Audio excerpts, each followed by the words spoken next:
the state of mind of the team right now after a couple of tough weeks? You know, yesterday we had our team meeting, just kind of went through the whole process of how the season has gone so far, and you know, I just told them, let's just have a fresh start. You know, let's just act like we're 0-0 right now.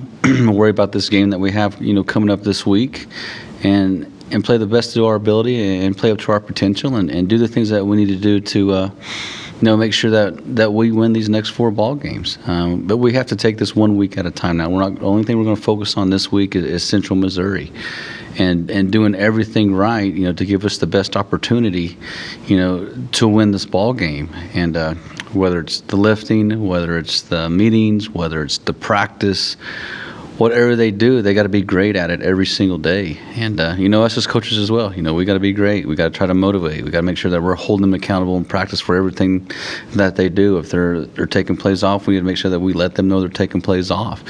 If we don't feel like they're running their route properly, we'll get on them. You know, if we don't feel like they're making the right steps for blocking, or they're not using their hands on the defensive line, whatever it might be, just making sure that we hone in on the little things and make sure they're doing those little things right, you know, at a different level than what we have before, just to make sure that we do, you know, make this a successful season, and that we do get better each and every week. When you look back, is it still some of the same mistakes and problems that have kind of haunted you this season on Saturday?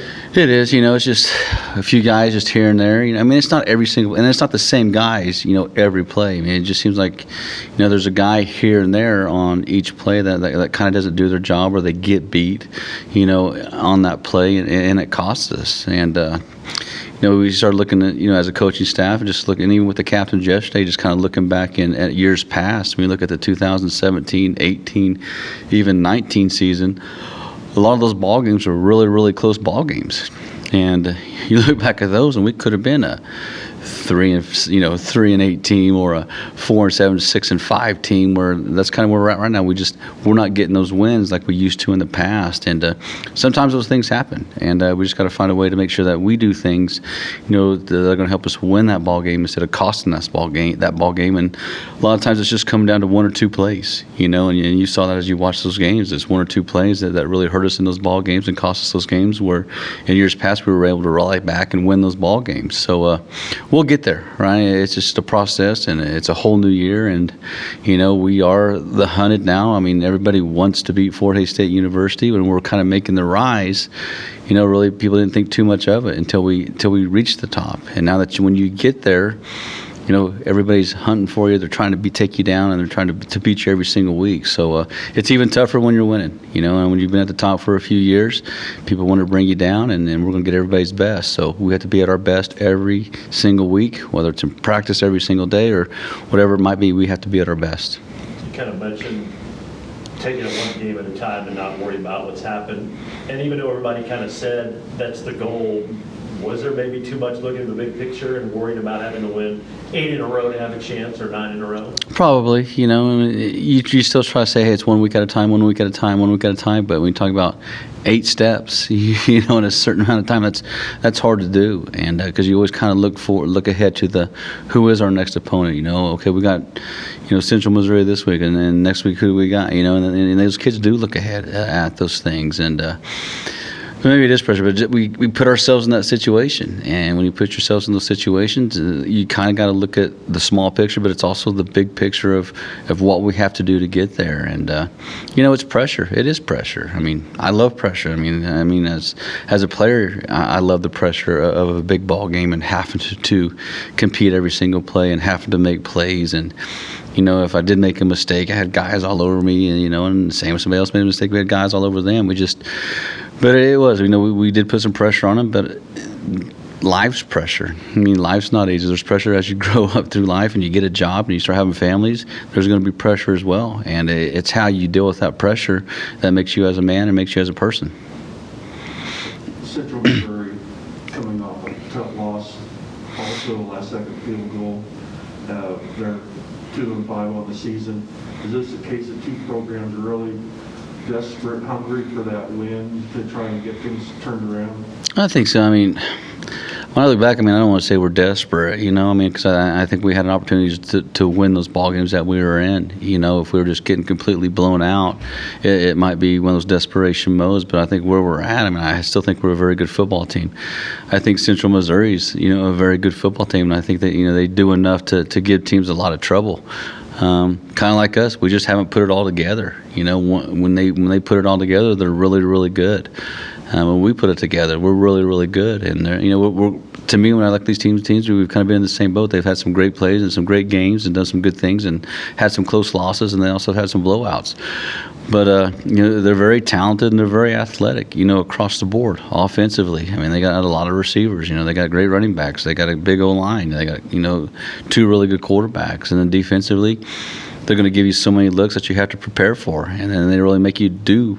You know, they really make you prepare for a lot of different things. And so when that happens, it kind of handcuffs you a little bit with what you can do offensively or defensively with all the different looks that they're giving you. So, you know, I wouldn't call it desperation. I mean, I know they want to win. I know we want to win. And it's just going to be a game that, again, as in any game, which team makes the least amount of mistakes and which team, you know, controls the clock and which team doesn't turn the ball over and which team plays more physical and who wants it more is what it's going to come down to. What does it say about the MIAA that you have such parity almost every week? You don't know what's going to happen.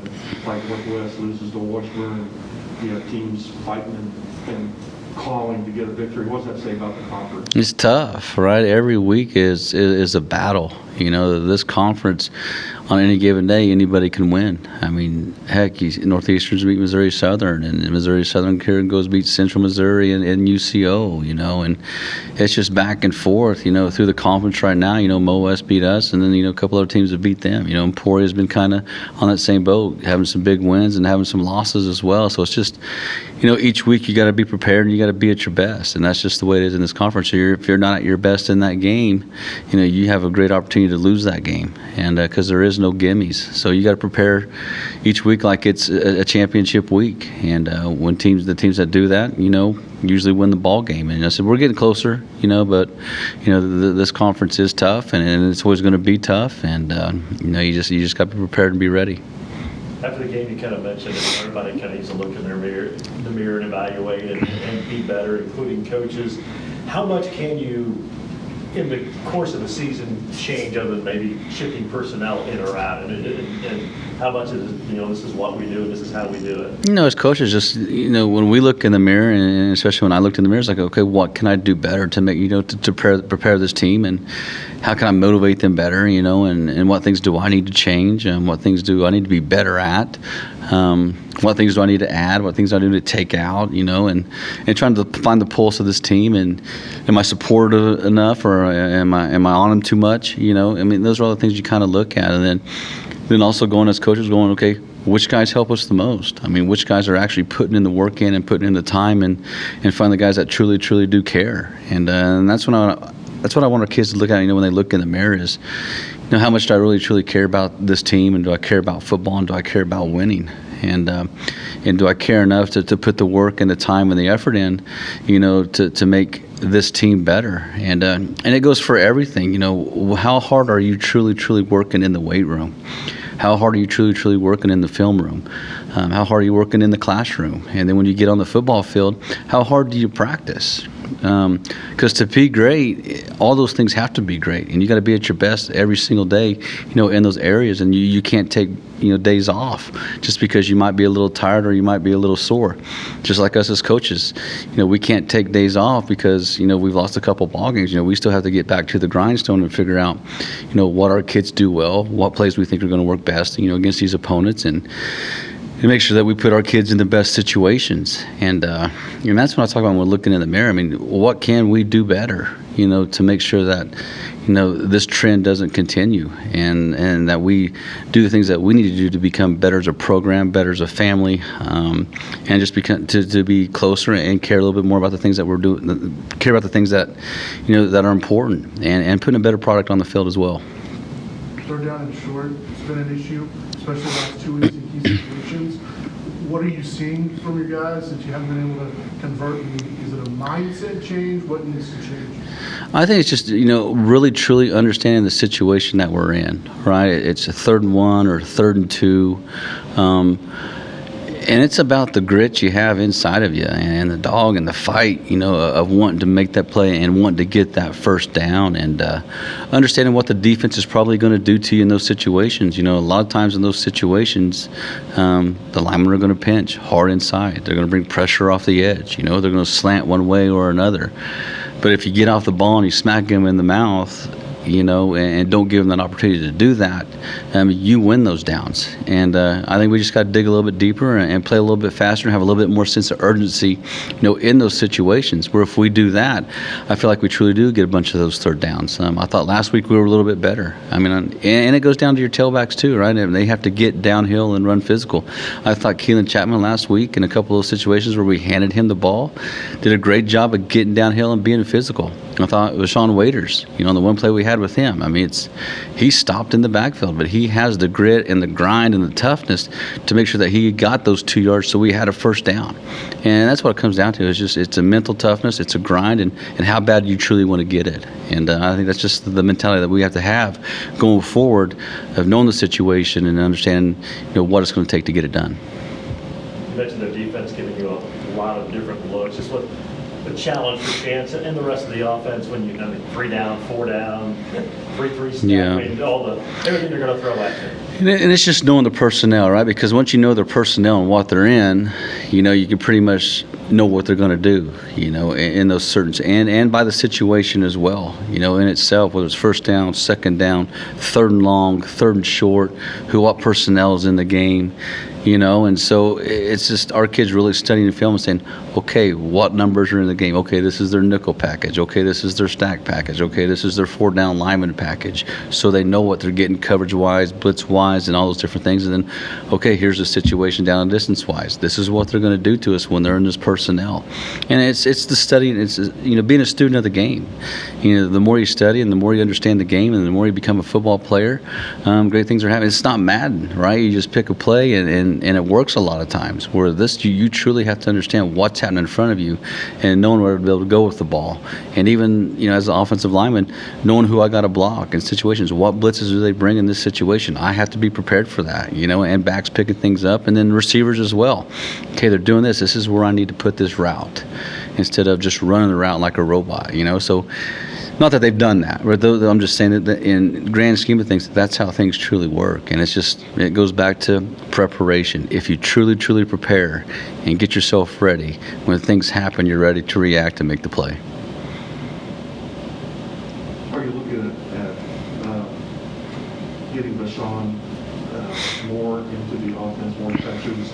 Seems like he had a chance to do things together.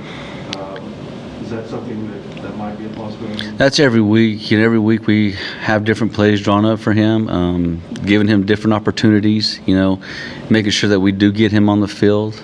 Last week, you never thought you'd see Sean Waiters at a tailback position, and he was, and we ran option with him because we knew he was a physical runner. Who would have thought that, right? But we know what he can do, and we know what he can bring to the table and the things that he does and the grind and the grit that he has and, his ability to make plays. Chance makes some great plays as well. So the luxury that we have, which a lot of teams don't have, is we have 2 really, really good quarterbacks.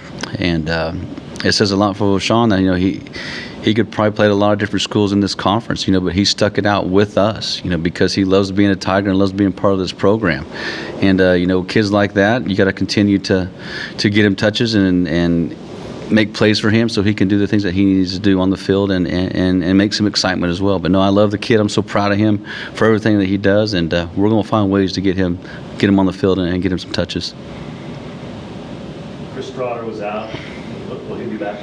Yeah, he got back yesterday. His grandmother passed away, and family comes first. You got to go take care of those situations and be there with your family, and mourn the death of your grandmother. And he was back yesterday, and he's going to be ready to go today. And he's going to be ready to practice, and he's going to be ready to get after it. That's just the type of kid that he is. But that comes over anything else. Is him being there with his family, and the team gets it, we get it, and that's just something that you have to do. Crutchfield was injured, and then Will White as well. Any update on those guys? Just still kind of waiting on, things from the doc. It's always hard.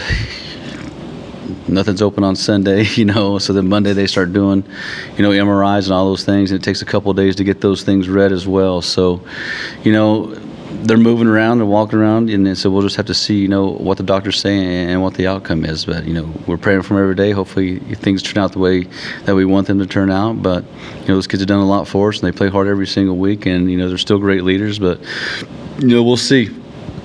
I'll probably know more on Wednesday than I do today when they actually get to see the doctor and all the results come back.